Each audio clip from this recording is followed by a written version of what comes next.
بسم الله الرحمن الرحيم والسماء ذات البروج واليوم الموعود وشاهد ومشهود قتل أصحاب الأخدود النار ذات الوقود إذ هم عليها قعود وهم على ما يفعلون بالمؤمنين شهود وما نقموا منهم إلا أن يؤمن بالله العزيز الحميد الذي له الملك السماوات والأرض والله على كل شيء شهيد إن الذين فتنوا المؤمنين والمؤمنات ثم لم يتوبوا فلهم عذاب جهنم ولهم عذاب الحريق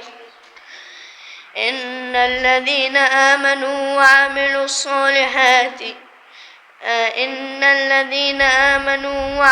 الصالحات لهم جنات تجري من تحتها الأنهار ذلك فوز كبير إن بطش ربك لشديد إنه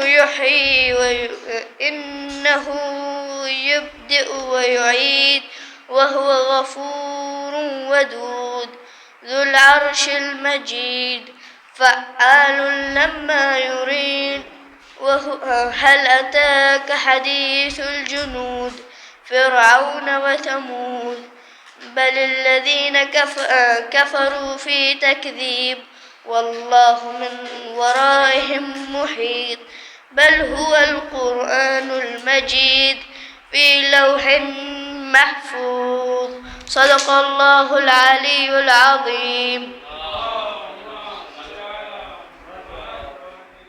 صلوات پڑھیں بر محمد و آل محمد.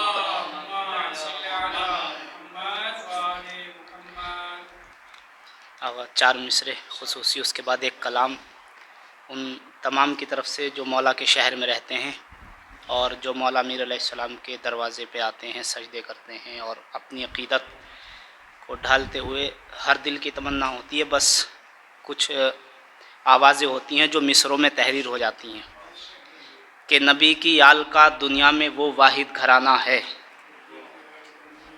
نبی کی آل کا دنیا میں وہ واحد گھرانہ ہے جو فاقوں میں بھی رہ کے 2 جہاں کو پال دیتا ہے. نبی کی آل کا دنیا میں وہ واحد گھرانہ ہے جو فاقوں میں بھی رہ کے 2 جہاں کو پال دیتا ہے، جو فاقوں میں بھی رہ کے 2 جہاں کو پال دیتا ہے.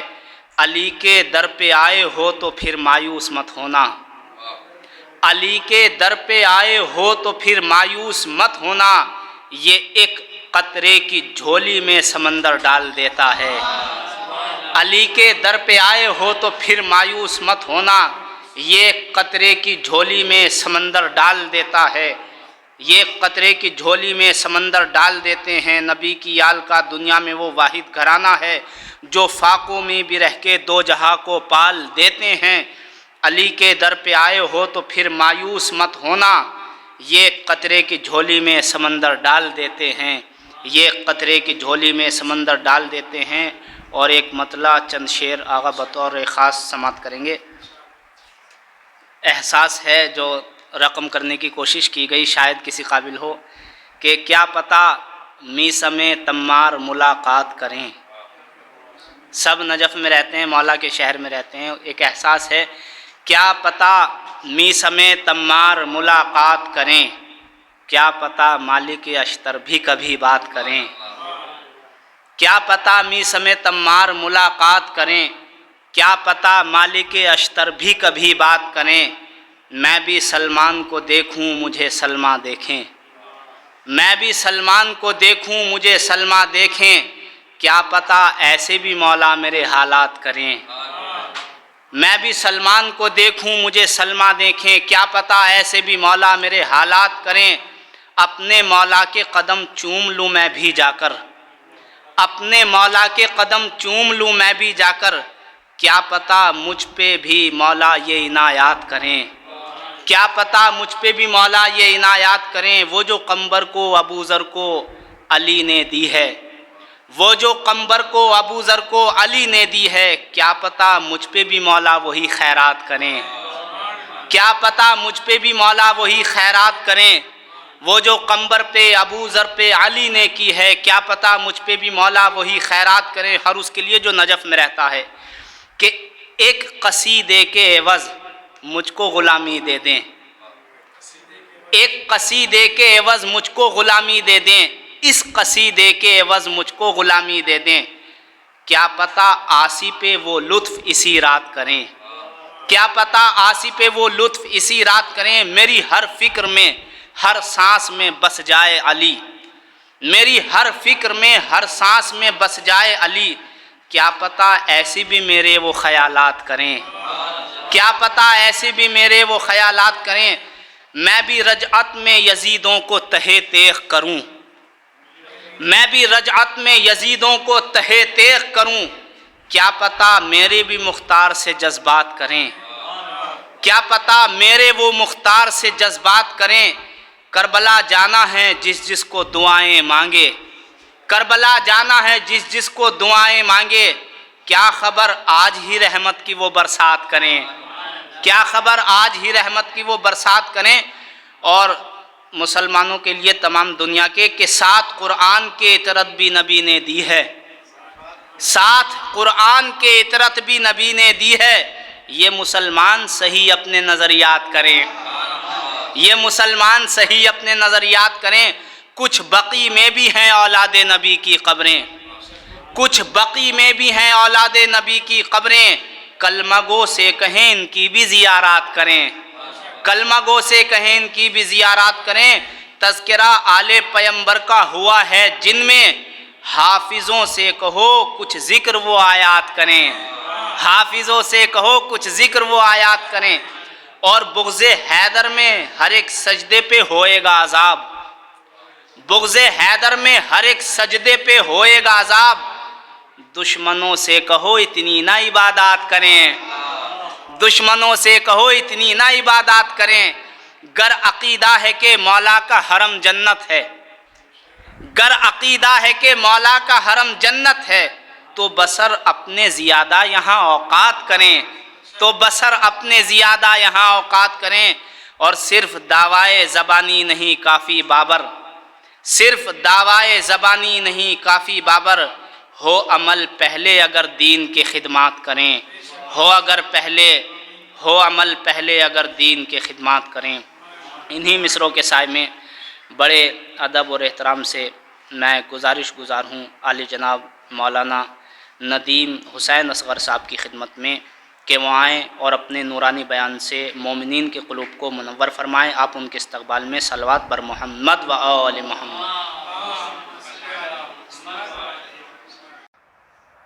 رحم اللہ من قرأ الفاتحہ۔ اعوذ باللہ من الشیطان الرجیم، بسم اللہ الرحمن الرحیم۔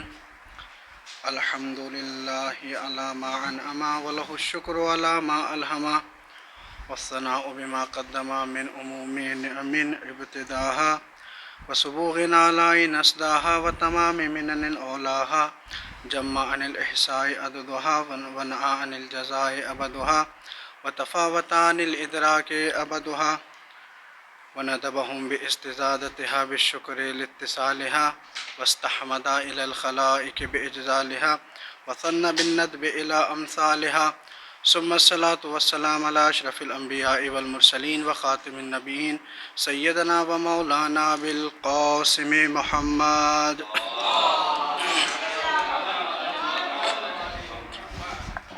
وعلى آل بيته الطيبين الطاهرين المعصومين المظلومين المنتخبين المنتجبين، ولعنة الله على أعدائهم من ليلنا إلى يوم القيامة. أما بعد، فقد قال الله تعالى في القرآن الكريم وقول الحق، بسم الله الرحمن الرحيم، ألا بذكر الله تطمئن القلوب. صلوات پر عظمت عالم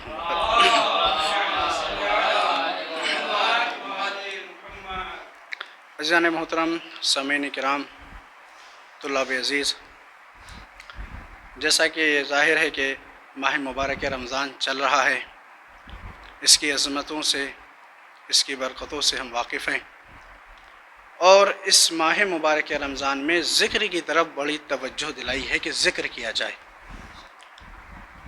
ذکر کے بارے میں بہت زیادہ احادیث نبی اکرم صلی اللہ علیہ وآلہ وسلم اور اس کے علاوہ ائمہ معصومین علیہ السلام سے ہم تک پہنچی ہیں کہ ذکر کیا جائے، اپنے اوقات کو وقف کیا جائے، ذکر کے سلسلے میں زیادہ سے زیادہ کثرت کے ساتھ ذکر کیا جائے۔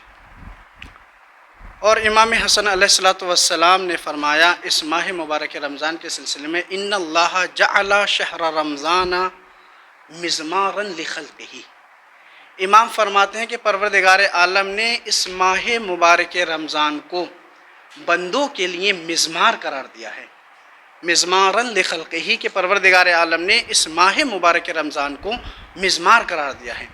مزمار مطلب یعنی مزمار کا مطلب یعنی میدان قرار دیا ہے۔ اب میدان کس چیز کا میدان؟ امام آگے فرماتے ہیں کہ پروردگار عالم نے اس ماہ مبارک رمضان کو بندوں کے لیے مزمار قرار دیا ہے تاکہ پروردگار عالم دیکھے کہ اس میں کون سبقت لیتا ہے اللہ کی اطاعت کے ذریعے سے اس کی خوشنودی کی طرف، اس کی مرضی کی طرف۔ یعنی پر امام حسن علیہ السلام زمانے کو بتانا چاہتے ہیں یہ جو ماہ مبارک رمضان چل رہا ہے، چونکہ ذکر کے اعتبار سے گفتگو کرنا ہے، چونکہ ماہ مبارک رمضان جو پروردگار عالم نے بندوں کے لیے ایک میدان قرار دیا ہے، اب پروردگار عالم دیکھنا چاہتا ہے کہ کون اس میدان میں، اس ماہ مبارک رمضان میں اللہ سے زیادہ قریب ہوگا۔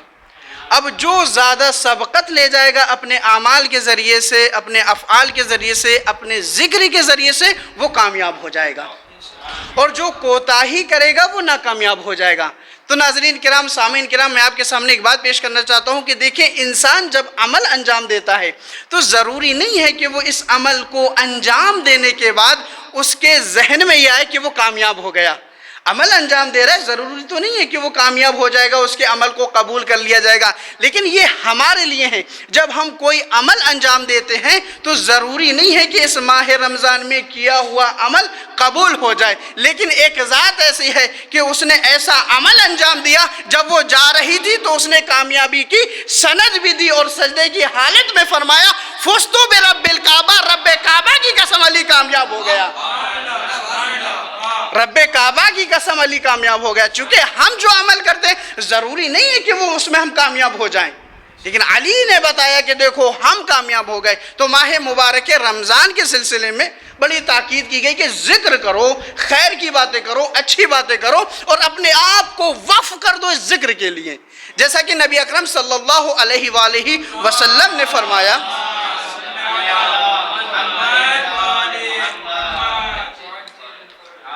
ایک اور صلوات پڑھیں عظمت عالم محمد۔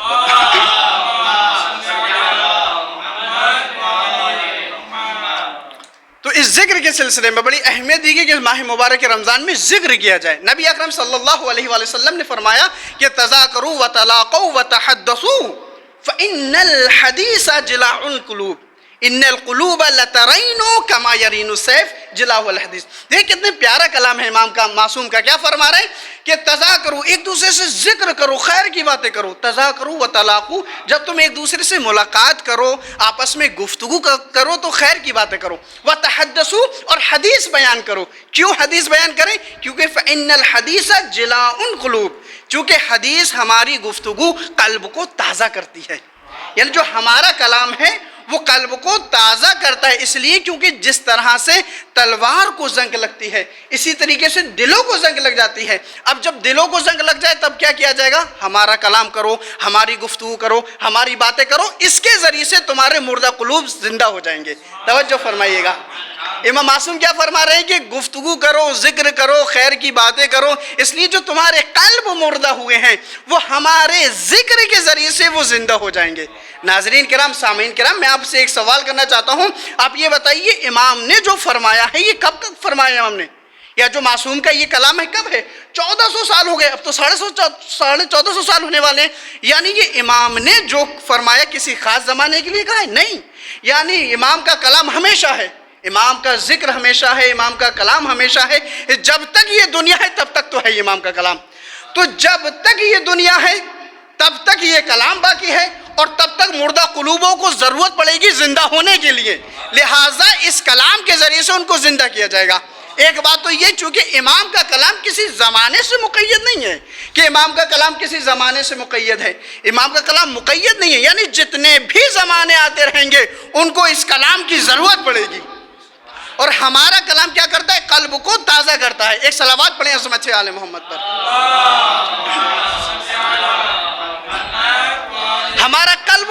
ہمارا کلام قلب کو تازہ کرتا ہے۔ تو اب میں آپ سے سوال کرنا یہ چاہتا ہوں، جو امام نے فرمایا ہے کتنے سال ہو گئے؟ 1400 سال ہو گئے، اس سے بھی زیادہ سال ہو گئے، لیکن آج اگر ہم امام کے کلام کو پڑھ رہے ہیں تو وہ قلب کو تازہ کر رہا ہے، قلب کو زندہ کر رہا ہے۔ امام نہیں، معصوم نہیں، ہم پڑھ رہے ہیں، ہم اپنی زبان سے پڑھ رہے ہیں، ہم معصوم نہیں، ہماری زبان معصوم نہیں، لیکن امام کے کلام میں اتنا اثر ہے کہ آج اتنے سال ہو گئے، اتنے زمانے گزر گئے، لیکن آج ہم پڑھ رہے ہیں تب قلب کو تازہ کر رہا ہے۔ تو جس کے کلام کا یہ اثر ہے تو خود اس کی ذات کا کیا کمال ہوگا؟ بھئی اتنا زمانہ گزر گیا، اتنے سال گزر گئے، آج ہم وہ کلام پڑھ رہے ہیں، اس کلام کی تلاوت کی جا رہی ہے تو وہ مردہ قلوب کو تازہ کر رہا ہے۔ تو جس کے کلام کا یہ کمال ہے تو اس کی ذات کا کیا کمال ہوگا؟ اب کوئی اعتراض نہ کرے کہ علی ٹھوکر مارتے تھے، مردہ زندہ ہوتا تھا۔ علی ٹھوکر مار رہے ہیں، علی ٹھوکر مار رہے ہیں اور مردہ زندہ ہو رہا ہے۔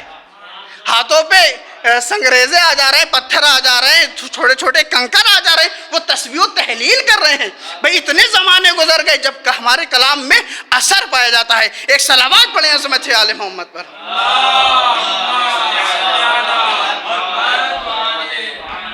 ہمارے کلام کا تذکرہ کرو، ہماری احادیثیں پڑھو، جہاں جہاں بیٹھو ہمارا ذکر کرو، چونکہ جو تمہارے قلب مردہ ہو چکے ہیں وہ ہمارے ذکر کے ذریعے سے، ہمارے کلام کے ذریعے سے وہ منور ہو جائیں گے۔ اور جب قلب منور ہوں گے تمہیں اطمینان ملے گا۔ اگر قلب تمہارے منور ہو جائیں گے تو تمہیں اطمینان ملے گا۔ آج دیکھ لیجئے زمانے کا کیا عالم ہے، کیوں انسان پریشان ہے، کتنی مصیبتیں ہیں، کتنا انسان پریشان ہے، کیوں پریشان ہے؟ آپ نے توجہ کی، آپ نے غور فرمائے کس وجہ سے؟ آج دیکھ لیجئے زمانے میں اتنی ترقیاں ہو رہی ہیں، کیوں ترقیاں ہو رہی ہیں؟ یہ ترقیاں اگر آپ دیکھیں گے تو اس کی دو وجہ ہیں۔ ایک تو یہ کہ انسان سکون کو چاہ رہا ہے، ہر انسان چاہتا ہے سکون، اور دنیا اس کو سکون دینا چاہتی ہے۔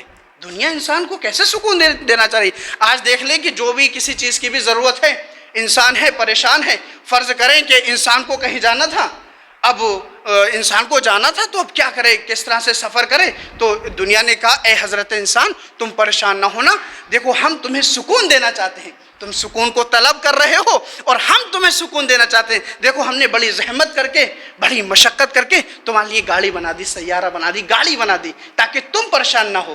چونکہ انسان سکون کو چاہ رہا ہے اور دنیا انسان کو سکون دینا چاہ رہی ہے۔ انسان کی باڈی میں درد ہونے لگا، بہت پریشان تھا، کیا کیا جائے، درد ہو رہا ہے، اب کیا کیا جائے؟ کہا کہ دیکھو حضرت انسان تم پریشان نہ ہونا، تم سکون کو طلب کر رہے ہو، ہم تمہیں سکون دینا چاہتے ہیں۔ ہم نے بڑی زحمت کر کے، مشقت کر کے تمہارے لیے ایک ٹیبلٹ بنا دی تاکہ تم اس کو کھاؤ، اس کو آرام ملے۔ اسی طریقے سے جب گرمی کا موسم آیا، انسان بہت زیادہ گرمی سے پریشان تھا، کہا دیکھو حضرت انسان تم پریشان نہ ہونا کہ تمہیں گرمی لگ رہی ہے، ہم نے بڑی زحمت کر کے تمہارے لیے اے سی بنا دی۔ کیوں؟ تاکہ تم سکون چاہ رہے ہو، ہم تمہیں سکون دینا چاہ رہے ہیں۔ اسی طریقے سے جب گرمیاں چلی گئی، سردی کا موسم آیا، اب ہمیں سردی لگ رہی ہے، بہت زیادہ سردی لگ رہی ہے، اب کیا کیا جائے؟ کہا دیکھو حضرت انسان پریشان نہ ہونا، ہم تمہارے لیے ہیٹر کا بندوبست کر دیں گے۔ کہ یہ کیوں کیا جا رہا ہے؟ یہ اتنے شرکے بن گئے، اتنی کمپنیز بن گئی، کیوں؟ یہ کیوں بنائی جا رہی؟ اس لیے چونکہ انسان سکون کو طلب کر رہا ہے اور دنیا انسان کو سکون دینا چاہ رہی ہے۔ لیکن میں آپ سے سوال یہ کرنا چاہتا ہوں کہ جب انسان سکون کو طلب کر رہا ہے اور دنیا انسان کو سکون دینا چاہ رہی ہے تو یہ سکون کیوں نہیں مل رہا ہے؟ پھر یہ بے چینی کیوں بڑھتی جا رہی ہے؟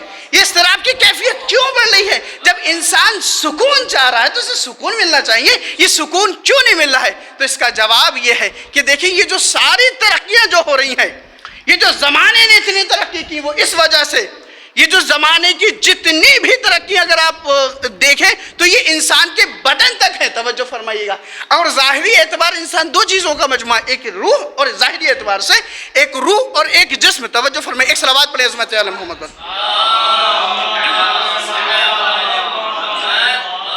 اتنی ترقیاں ہو گئی اس کے بعد بھی سکون نہیں مل رہا ہے. کیوں؟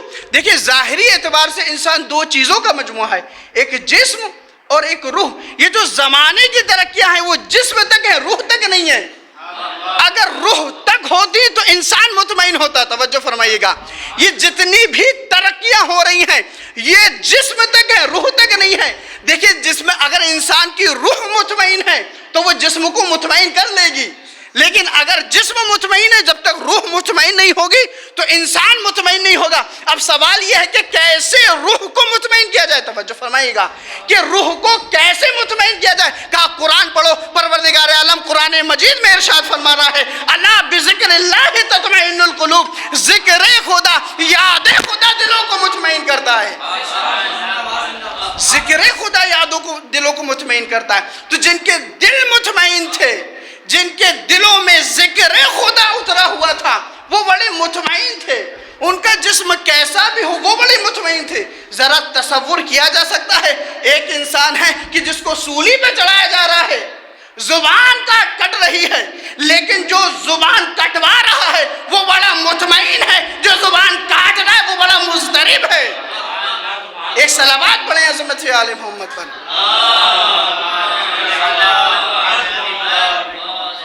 الا بذکر اللہ تطمئن القلوب.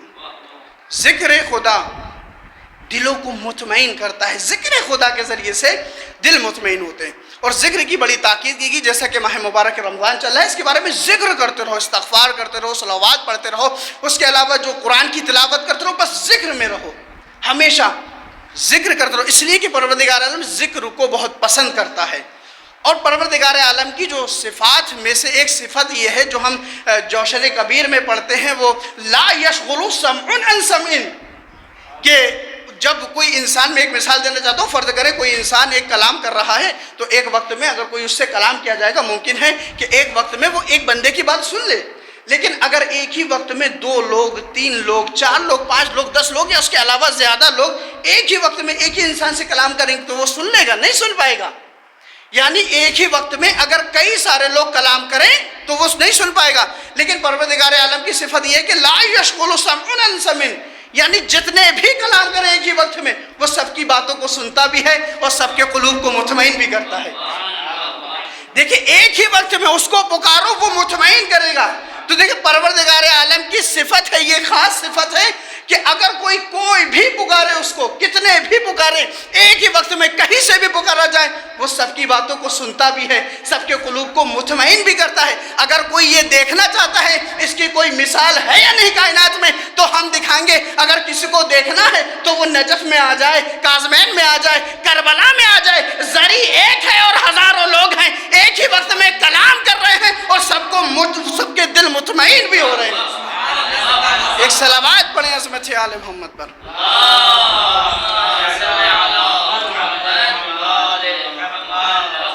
ذکر کرتے رہو. ذکر قلب کو تازہ کرتا ہے، ذکر دلوں کو مطمئن کرتا ہے. اور ذکر کے سلسلے میں اس لیے بار بار دعاؤں میں ہر دن کی دعا، ہر نماز کے بعد تاکہ بات، اور بیٹھو تو یہ کہو، اٹھو تو یہ کہو، استغفار پڑھتے رہو، ذکر، تاکہ تم ذکر کے قریب رہو، ذکر سے دور نہ ہو جائے. اور دنیا نے چاہا کہ اس ذکر سے دور کیا جائے. دنیا نے چاہا کہ انسان کو، مومن کو ذکر سے دور کیا جائے. لیکن اللہ نے کہا کہ اگر تم یہ چاہتے ہو کہ تمہیں پریشانی نہ ہو، کسی طرح کی تکلیف نہ ہو، تو تم ذکر کرتے رہو، ذکر کی گفتگو کرو. اور جو انسان ذکر کرتا ہے اور ذکر کو پہنچاتا ہے اس کے لیے امام نے دعائے رحمت بھی دی ہے. امام دعائے رحمت دے رہے ہیں. اگر کوئی ہمارے ذکر کو پہنچا رہا ہے، دوسروں تک منتقل کر رہا ہے، تو اس کے لیے امام دعائے رحمت دے رہے ہیں.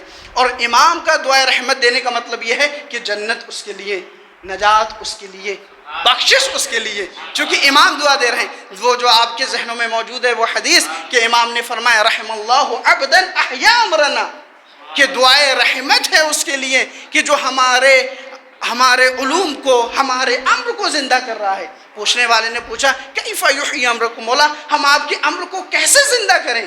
تو امام نے فرمایا کہ ہمارے علوم کو سیکھو اور سیکھنے کے بعد دوسروں تک پہنچاؤ.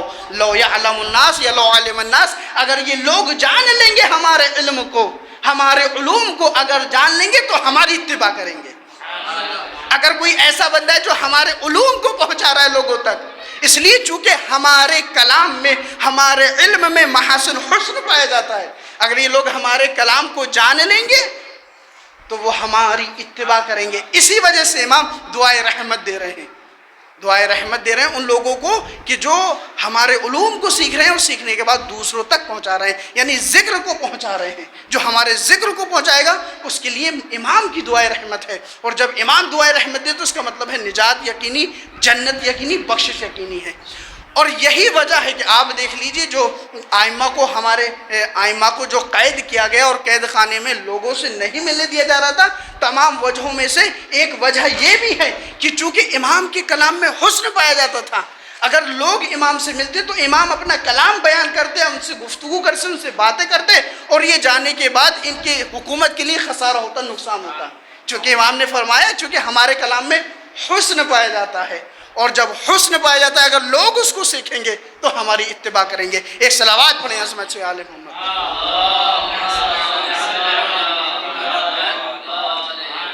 تو ذکر کرو، ذکر سے قلب مطمئن ہوتے ہیں، روح مطمئن ہوتی ہے۔ ایک اور بات آپ کے سامنے پیش کرتا ہوں ذکر کے عنوان سے، کہ جب کہیں بھی ذکر کیا جاتا ہے، ذکر کی عظمت، خیر آپ کے سامنے واضح ہے کہ ذکر کے فضائل اور عظمت کیا ہے، لیکن ایک روایت آپ کے سامنے بیان کرتا ہوں۔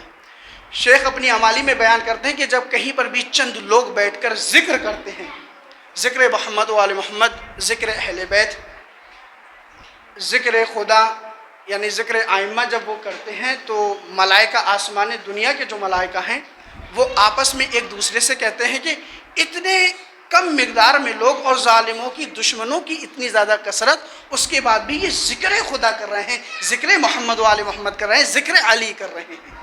تو جب یہ آسمان دنیا کے ملائکہ ان کو دیکھتے ہیں تو دیکھنے کے بعد فرماتے ہیں، قرآن کی ایک آیت پڑھتے ہیں، وہ آیت کیا ہے؟ بسم اللہ الرحمن الرحیم، ذالک فضل اللہ یؤتیہ من یشاء واللہ ذو الفضل العظیم۔ دیکھیں چند لوگ وہ ذکر کر رہے ہیں اور یہ ملائکہ دیکھنے کے بعد کیا کہتے ہیں کہ ذالک فضل اللہ یؤتیہ من یشاء، یہ اللہ کا فضل ہے، اللہ جسے چاہتا ہے اسے نوازتا ہے۔ دیکھیں اور لفظ استعمال نہیں ہوئی، فضل لفظ استعمال، لفظ فضل کہاں استعمال کیا جاتا ہے؟ یعنی یہ فضیلت ہے، یہ ہر کسی کو نہیں ملتی ہے، اس میں اہلیت کا ہونا بہت ضروری ہے، لہٰذا پروردگار عالم نے جس کو اس کا اہل پایا اسے یہ ذکر نوازا ہے۔ ایک صلوات پڑھیں عظمت ہے آل محمد پر۔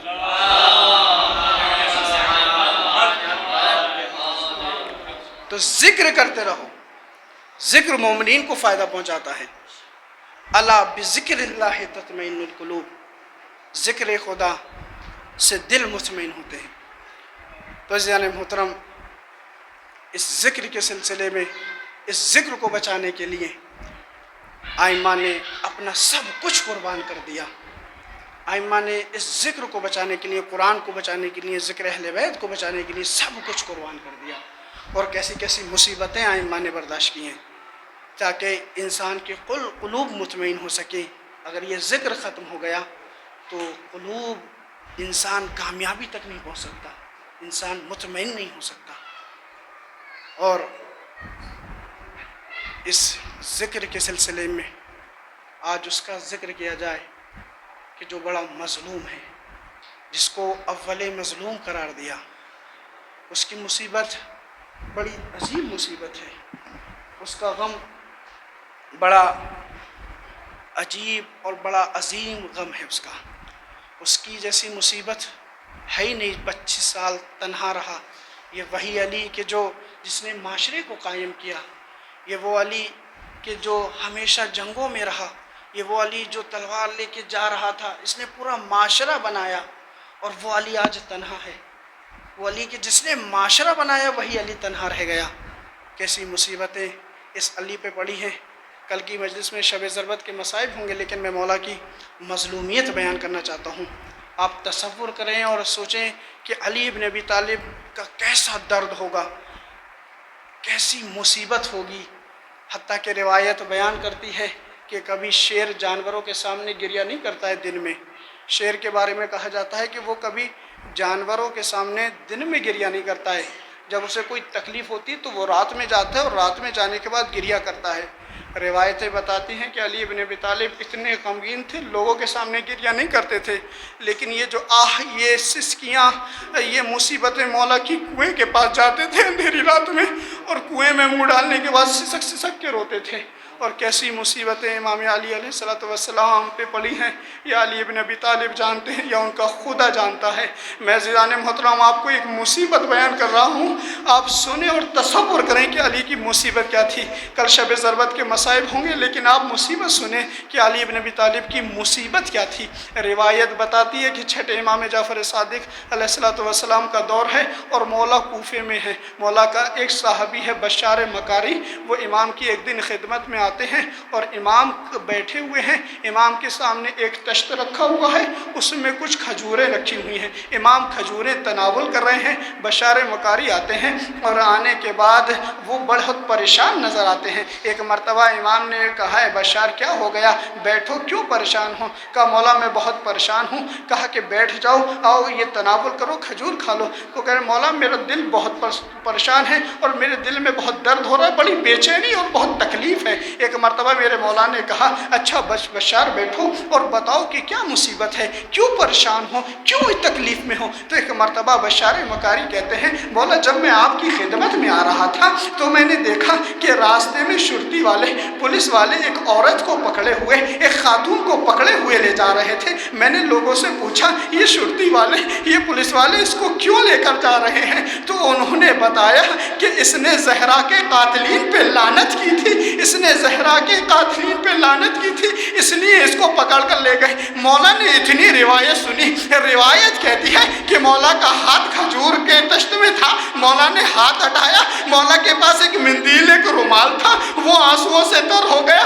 ایک مرتبہ بشار سے کہتے ہیں اے بشار چلو ہمارے اوپر ضروری ہو گیا ہے، ہم مسجد سہلا جاتے ہیں اور جانے کے بعد اس خاتون کے لیے دعا کریں گے، اس لیے چونکہ اس نے زہرا کے قاتلین پر لعنت کی تھی۔ مولا کو اپنی جدہ کا وہ مصائب یاد آ گئے، وہ مصیبتیں یاد آ گئی۔ میں کہوں گا مولا ارے آپ نے مصیبتیں دیکھی نہیں ہیں، لیکن آپ نے تصور کیا، آپ برداشت نہ کر سکے، آپ کے اشک بہنے لگے، رومال تر ہو گیا۔ ذرا اپنے جد علی کا خیال کیجئے، ارے میرا مولا دیکھ رہا تھا کس طرح سے زہرا کو پیٹا جا رہا تھا، کس طرح سے در گرایا جا رہا تھا۔ علی کی مصیبت کو کون بیان کر سکتا ہے؟ علی کی مصیبت کو کون درک کر سکتا ہے؟ علی کی مصیبت کو کون سمجھ سکتا ہے؟ بس سامعین کرام ایک روایت اور میں مولا کی مصیبت کی آپ کے سامنے بیان کرنا چاہتا ہوں کہ امام کتنا مصیبت زدہ ہے، کتنا ستایا گیا، کتنی تکلیفیں اس امام کو ہوئی ہیں۔ ایک روایت اس کے بعد ختم دعا ہے۔ روایت کہتی ہے کہ بنی ہاشم بیٹھے ہوئے تھے، اس حلقے میں مولا علی علیہ السلام بھی تھے اور ابن عباس بھی تھے۔ ایک مرتبہ ابن عباس نے سوال کیا مولا ایک سوال ہے، کہا کیا؟ کہا کہ یہ جو خلیفہ ثانی، یہ جو ملعون عمر ہے، اس نے جتنے بھی اموال تھے سب کا راتب بند کر دیا، اور بند کرنے کے بعد سب پر ٹیکس لگا دیا، سب کا راتب کم کر دیا، سب کا وظیفہ کم کر دیا، لیکن کنفوس کا راتب کم نہیں کیا اور اس کو زیادہ دیتا ہے۔ مولا اس کی کیا وجہ ہے؟ جیسے ہی ابن عباس نے سوال کیا ہے، ایک مرتبہ میرا مولا کو فرماتا ہے مولا کو وہ منظر آ گیا کہ کنفوس کس طرح سے شہزادی کی طرف گیا اور جانے کے بعد اس نے حملہ کیا۔ مولا نے فرمایا یہ ملعون ثانی اس وجہ سے اس کا راتب زیادہ دیتا ہے کیونکہ یہ شکر ادا کرنا چاہتا ہے اس ظلم پر جو کنفوس نے کیا تھا۔ ارے ناظرین سامعین آپ جانتے ہیں وہ ظلم کیا تھا؟ ارے شہزادی بے ضرب لگائی۔ ارے میرا مولا کس طرح سے وہ مصائب یاد کر رہا ہے۔ عزیزان محترم مولا کا ایک لقب ہے امین اللہ، اللہ کا امین، اللہ کا امین۔ جتنی امانتیں تھیں ساری امانتیں علی نے پوری کر دی، لیکن روایت کہتی ہے ارے ہم زیارت پڑھتے ہیں، زیارت امین اللہ اتنا امین ہے، لیکن یہی شخص جب شہزادی کی قبر میں اتار رہا تھا، جب شہزادی کو قبر میں اتار رہا تھا تو فرما رہا تھا اے رسول جیسی امانت آپ نے دی تھی علی ویسی حفاظت نہ کر سکا، ویسی واپس نہ کر سکا. انا للہ و انا الیہ راجعون. رضم بقضائہ تسلیما لحمدہ. پروردگار عالم ہماری اس مختصر عبادت کو قبول فرما بحق زہرا و ابیہا و بالہا و بنیہا. معبود ہماری اس مختصر سی عبادت کو قبول فرما. اس ماہ مبارک رمضان میں ہمیں زیادہ سے زیادہ توفیق دے کہ ہم اعمال صالحہ انجام دیں. مولا معبود جو مرحومین اس دنیا سے چلے گئے ہیں ان کی مغفرت فرما. اور اس دنیا میں جو اس وقت خصوصاً ہند اور پاک کا جو حال ہے اس وبا کی وجہ سے معبود بحق اہل بیت بحق ائمہ علیہ السلام اس وبا کو اس دنیا سے دور فرما. معبود جو بھی ہمیں مریض ہیں ان کے مرض کو شفایاب فرما. معبود جو بھی پریشان حال ہیں ان کی پریشانی کو دور فرما. معبود جو بھی مقروض ہیں ان کے قرضے کو ادا فرما. معبود جو بھی نعمت اولاد سے سرفراز نہیں ہے معبود ان کو نعمت اولاد عطا فرما. معبود امام کے ظہور میں تعجیل فرما تاکہ زہرا کے قاتلین سے میرا مولا بدلہ لے سکے.